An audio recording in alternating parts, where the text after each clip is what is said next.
Good morning, my friend. I hope you're all doing very well. Today we're going to be learning the 5th chapter in the set of laws of Tefillin, Mezuzah, and Sefer Torah. Today we're going to be learning all about the special mitzvah of writing and affixing a Mezuzah on our door. So what is a Mezuzah? A Mezuzah is actually a little piece of parchment that has some verses from the Torah. The Shema is the first one, where we speak about the unity of God and how God is our God. And then we roll it up and we hang it on our door. So that's the short of it. Today we're going to be learning in detail exactly how this mitzvah of the mezuzah works. How this commandment, what do we do, how do we write it, and how do we hang it up.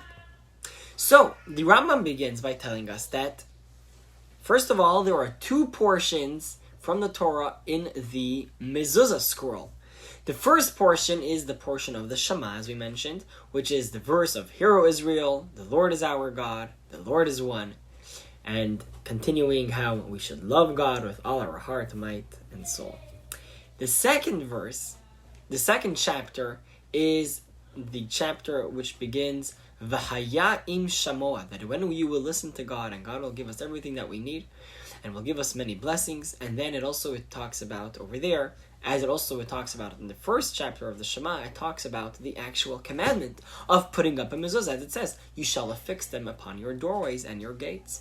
So this is how we're supposed to write the mezuzah. And the Rambam says that when we write it, it has to be in one column, on one piece of parchment. It shouldn't be 2 pieces that are sewn together, or it shouldn't be cut into a weird shape, but rather it should be a square which has the 2 portions on it, these 2 paragraphs within it.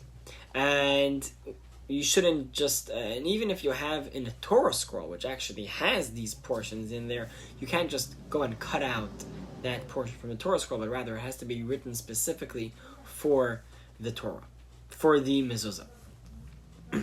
And we have to write it in order. So in other words, we have to begin with the Shema, from the first letter all the way down to the end of it, and we can't jump around and write 1 line over here and 1 line over there. In other words, it has to be written in order. And between these 2 paragraphs, we leave a little space between them. And then we continue, at the end of the line, we continue writing the next paragraph. So, then the Rambam discusses an interesting topic, the font of which the letters are written, similar to the Torah and to the Tefillin. The Mezuzah also has this special font of letters that are written by a scribe. And some of the letters have special little crowns and little special lines that make the font very beautiful. And we have to write it. And he goes and he tells us exactly which letters have these little crowns. And if a person didn't write these crowns, it's okay. But primarily, this is the way mezuzah should be written. Then he says that on the outside of the mezuzah, there is a special word of the name of God that begins with the shin, and then the dalid, and the yud. It's pronounced shakai, with a d, sha, and then dai.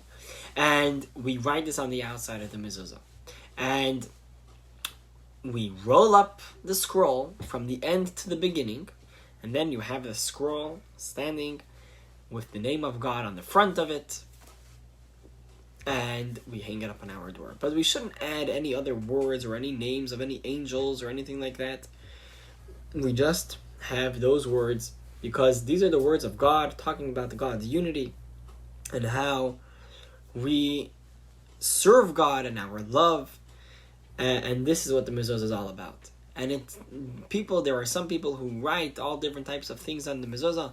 Those are people who write, the Rambam says it's foolish, and because the mezuzah is not like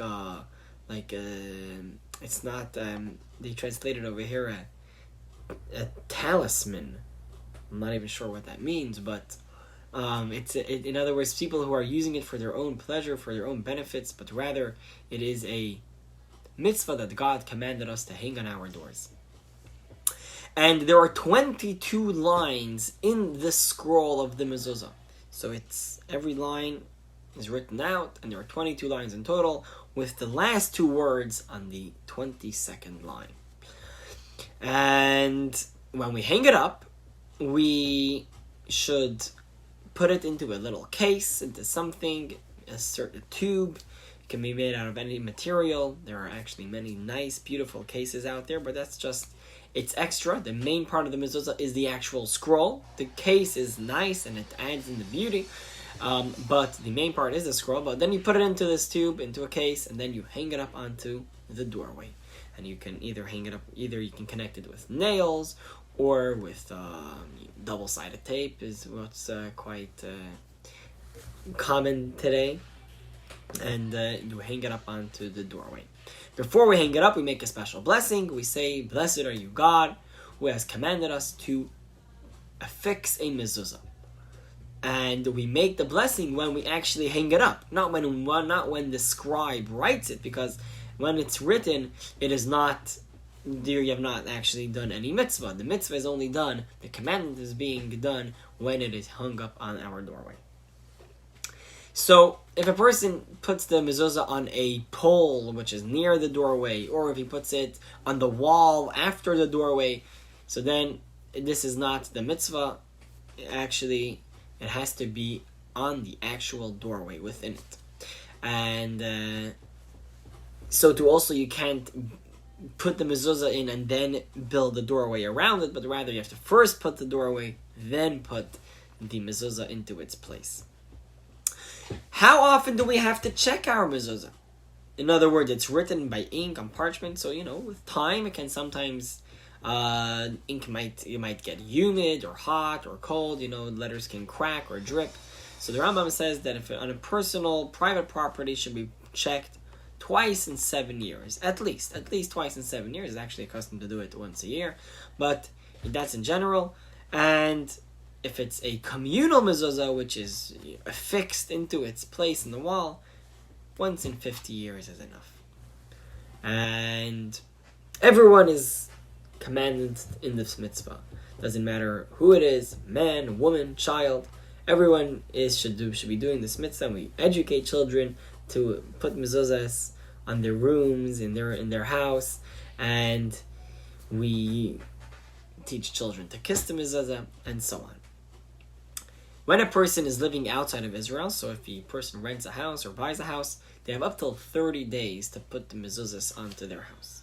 But if someone who lives in Israel, they should put on the mezuzah straight away when they move in. And if someone is renting out a house or an apartment, so it's actually the responsibility of the renter, the person who is going to be living there, to put on the mezuzah. And he should put them on, and when he moves out, essentially, if it's going to be another Jew is going to be living there, then he should leave them on so that the next person can use them. Should leave it for them maybe as a gift. But unless the house didn't belong to a Jew, or there is going to be someone who is not Jewish who's going to be living there, so then you can take them off and take them home with you. So that is, in general, the basic of mezuzah. We're going to be learning a little bit more about it, but this is the general laws in regards to a mezuzah, of how we practice this mitzvah, and it's a very fundamental. And if you don't have a mezuzah, make sure you can reach out to me. You can DM me, put in a comment, and we will make sure that you have a mezuzah on your door. So, all the best. We will see you tomorrow.